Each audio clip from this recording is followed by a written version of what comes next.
Well guys, it looks like the Moist Critical versus SNEAKO beef might be finally coming to an end, and I have to say that this situation was pretty entertaining along the way. But now the two men have come together for a final hour-long conversation, and while they might not have agreed about almost anything, they at the very least were able to have a somewhat reasonable conversation where they got to dive into greater detail about their positions on various topics like cuties, fresh and fit, college, the top G, and even the difference between the public perception and brand that is SNEAKO versus Penguinz. So first off, they discussed the film Cuties, and the conversation here basically came down to the fact that Charlie sees the movie as immoral because they decided to use and depict actual children in a sexual manner, whereas SNEAKO comes from a place where he defends the art and the message behind the film. That movie was taken out of context quite a bit. People don't really see the moral of the movie, which was defending Islamic values, and also pointing out the very real problem that young girls have going on social media and doing these dances. I agree that it's disgusting. I agree that those scenes are repulsive, but I think you could be repulsed by TikTok and pretty much what young girls are doing on social media every single day as well. I think that people outraged at that film should also be outraged at everything that girls are doing now on Instagram, TikTok, and all these apps. SNEAKO makes this point over and over again, even saying that back when he had TikTok, every time he got on, all he saw was young girls doing inappropriate things. I don't have TikTok on my phone, but once in a while before I was banned, I would go on there, and the first 3 videos would be the same thing that you see on Cuties. And that's why I uninstalled the app. That's why I refuse to have it on my phone, because it's directing you to those images. Now, I don't know about y'all, but I've been on short form platforms thousands of times at this point, and can't remember ever really seeing any content, appropriate or not, that was made by children. Does the algorithm not feed you what they think will naturally keep your attention? That when they use 30-year-olds and 27-year-olds to play high schoolers like in Euphoria and like in 13 Reasons Why, it actually kids more because we start to mature high schoolers and we think of them in a different way. People in their 30s and their late 20s get addicted to Euphoria and they have ideas and they start romanticizing teenagers in a different way because they don't use actors in that way and they make them look more mature. I also think that point is pretty crazy as well. I just don't think anyone's gonna become Matthew McConaughey overnight, all because they watch Euphoria. Like, if they're already in that thought process, they were likely already on that type of creep shit. Either way, by the end of this conversation, Charlie got SNEAKO to come around to the point that the film should have either used adult actors and not made the film be as sexualized. So there's 2 ways the movie could have been changed to be more effective and that people would understand the message. 1, they could have used child actors and they should not have been sexualized in that way. Or 2, they could have been 18 plus and it could have been sexualized, but then it wouldn't have been as effective. One of the 2 should have changed. I agree. So then can we then say, since this film as children, I can't really champion the film. However, the message is okay. Like, I like the message. I agree completely. But the reason I defend that movie is because I think everybody just saw those scenes and looked past the message and looked past the good moral that the director had when making it. Then they move on to a conversation about wokeness, where SNEAKO says that liberal ideology is the biggest problem plaguing our society. Wokeness is the liberal ideology, is feelings over facts. I identify this way because I feel like it is. There's no gender, nothing matters. I do as I want. Everything that's promoted on social media. Do you realize half of what you just described is how you've lived your life for the last year? Like feelings over facts, for example. Now, after talking to SNEAKO, it became clear that he really lives his life fearful of wokeness. He is constantly haunted by the woke boogeyman, like he's trapped in Luigi's mansion, but every ghost is woke.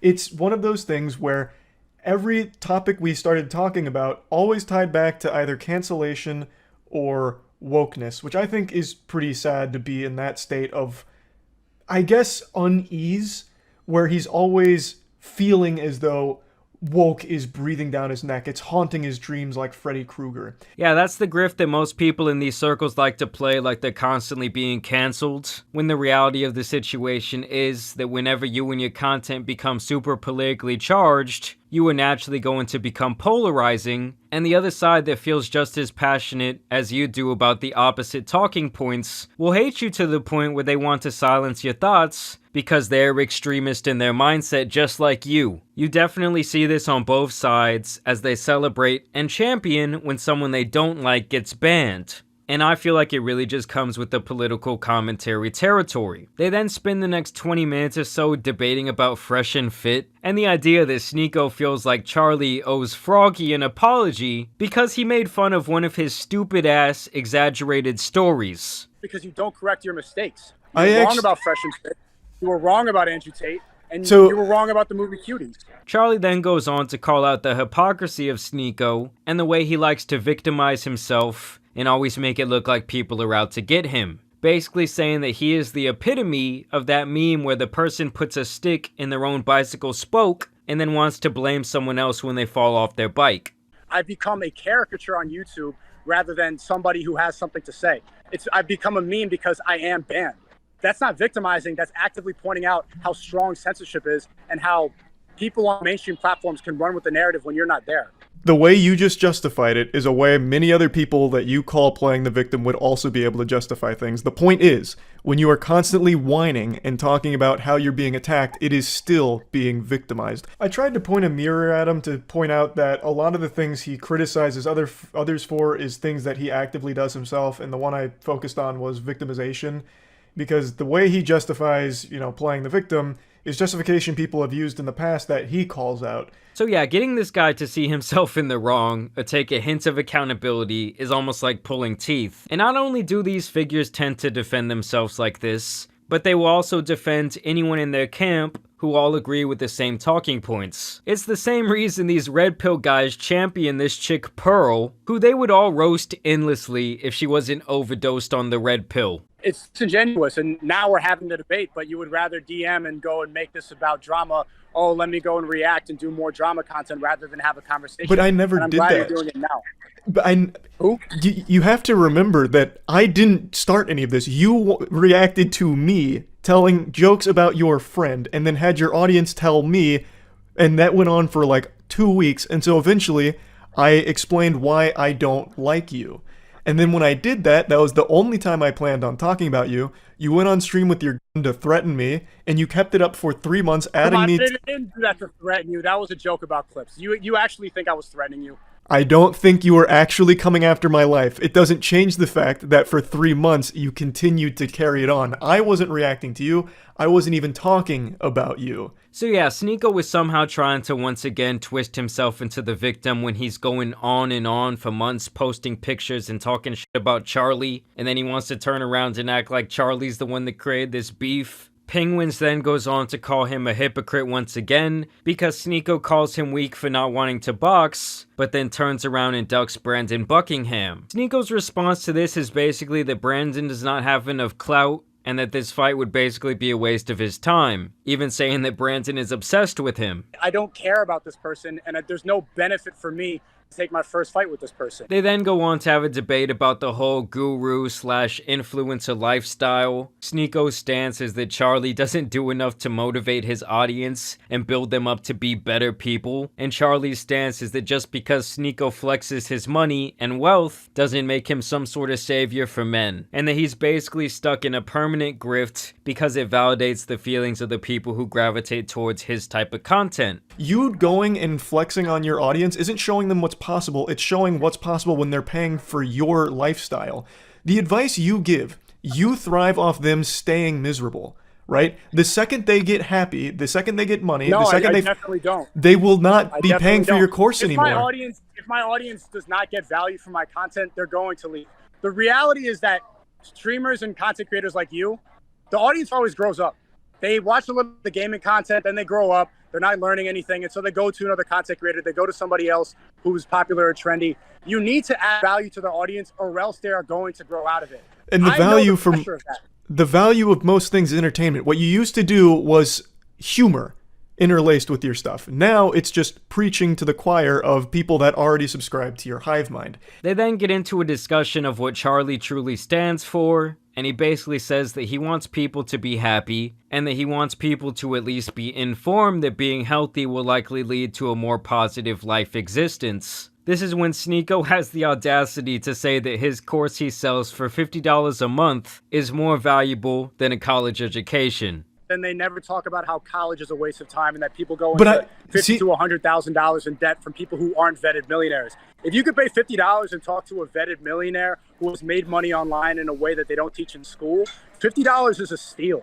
People get really upset about this because you're paying somebody directly and you know who you're spending the money on. You don't get upset about college because you don't know the principal, you don't know the headmaster, you don't know the donors. They're nameless people behind a university. And this is the problem with a lot of these types of guys, is that they seem to think that only individuals who have acquired wealth during their lifetime are like the only people worth listening to. The sheer idea that everyone can now be an internet entrepreneur millionaire is a plague to our society and truly a pipe dream. Yes, college is way too expensive, but these guys who have never taken one class in their life always like to act like they know everything about it. And their all college bad talking points are all centered around the idea that if a job can't make you extremely wealthy, then it must not be worth your time. What SNEAKO fails to realize is that he is a 1 in a million story that's not going to be replicated easily. And a whole lot of it comes down to luck, persistence, and straight up being born at the right time in history. What just happened there is I was talking about something and you went into PR speak and salesman mode to talk about your course. And you attributed something to me that I actually talk against. I actually have spoken many times about why college just isn't right for everybody. It's not. It simply isn't. I think college provides an invaluable social experience where for the first time in your life you're on your own, so you learn how to fend for yourself, you learn how to interact with roommates, strangers, so you get social skills, but college is not going to be a great fit for everyone, especially when it comes to certain academia positions, especially like in some art fields. I actually talk a lot about that, but you keep lumping me in with this perception of a gamer and these beliefs that you don't know anything about me on, and yet you still put me in there. Then you should probably make them more clear. I do. I've been personally watching your videos for years, and I had no idea about any of this. So, I've seen you gaming. I've seen you react to drama content. I didn't know that that was your method to make people happy. The other thing is that SNEAKO seems to think that everyone online needs to make all of their opinions known and take a strong stance on every topic that crosses their desk. He can't comprehend the idea that some people online want to keep their content light and more for just general entertainment. The only thing that ever leaves his mouth is always preaching about something or trying to make a big statement about their beliefs or their politics, whereas that's not me. The main thing I focus on is just entertainment. My videos are made purely for fun. It's just because I thought it'd be entertaining, it's a silly topic, it's something fun, and that's it. There's never really anything too much deeper, unless it's a topic I'm covering that I'm passionate about or I have something more I want to add on to it about my own personal beliefs, then I do. I'm never afraid to. But it's not all I talk about, whereas for SNEAKO and a lot of people in his circle, their main content is talking about what they believe, whereas my main thing is just making entertaining shit. It's like the idea of escapism through entertainment is completely foreign to him until it comes to his content, where he wants people sitting and watching his stream for multiple hours a day. Then they discuss the Tates, it really doesn't go anywhere, and at the end they pretty much settle this dispute that has been largely one-sided for months. But I would like for us to have another conversation in the future. I like that you have a good message about how people should be happy. I like that you're advocating for the gym and you're playing basketball and you're telling people to get out of their comfort zone. I think that those are all really good things. And I do think that you're funny. I can't deny about that. Like, it's a little monotone, but you're a funny guy. I do appreciate the conversation. I will say it is nice to see two people who obviously don't agree at all to be able to come together and discuss and come away with a new perspective on each other. In the future, it makes me even want to be more open to talking to people who I disagree with, so I think this was a very important conversation. So all I really have to say is shout out to both of these guys. It's cool to see something like this, and I hope we can see more calm debates between opposing viewpoints like this in the future. But y'all let me know what you guys think about this. But as always, I do want to thank you guys for watching today's video, dropping a like and subscribing. And as you guys know, it's been your boy Tan Superman, and some other debates out here need to be settled. So I'm out. Peace.